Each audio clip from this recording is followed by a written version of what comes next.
Yo, yo, yo. What is up, dark and darker people? In this video, we're going to be talking a little bit about the longbow and spear build for Ranger. Now, if you can see at the start of the video, I show a little bit of the items that I'm running. These are all pretty good rolled purples and blues. It's a relatively expensive kit. For our base damage on our spear, it looked like we were hitting 120 on the target dummy and around 160 for the longbow.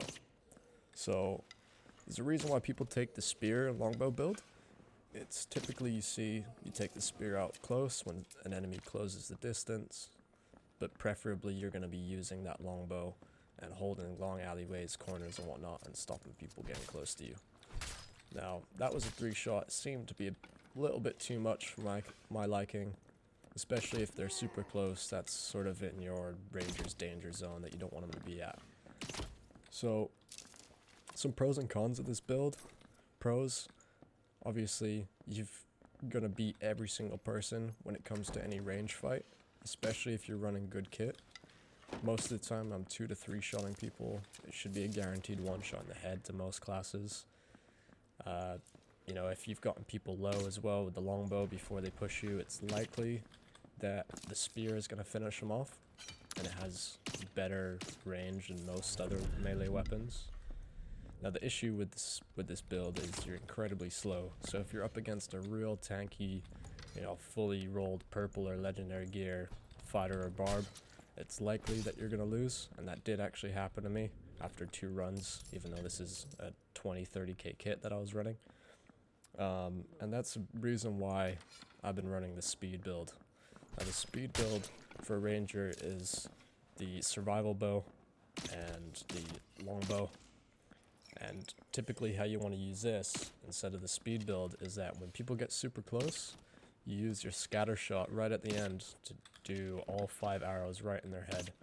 It's going to do way more damage output than a spear would, and that seems to be working extremely well for me. You want to roll your items with, you know, movement speed potentially, or physical damage, anything that can increase your damage overall basically. And the real thing that people don't utilize as well is putting their weapon away to create that distance. If you've got good speed, you're going to be able to out-kite and out-move almost every single opponent. And lots of the other videos on this channel show that it's almost impossible for you to get hit if you're running your build right, which is absolutely great.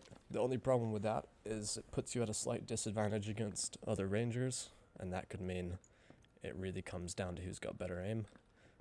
Whereas if you're up against, you know, a fighter, rogue, barb, you can just completely toy with them and they have absolutely no chance.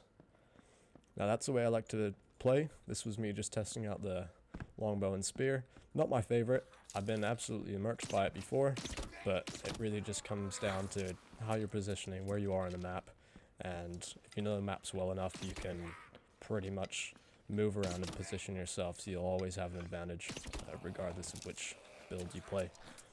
So keep that in mind, try it out for yourselves. Maybe there's going to be new weapons in the next playtest. We'll see what happens. Appreciate you guys for watching. Leave a like, subscribe, and all that good stuff. And see you in the next video.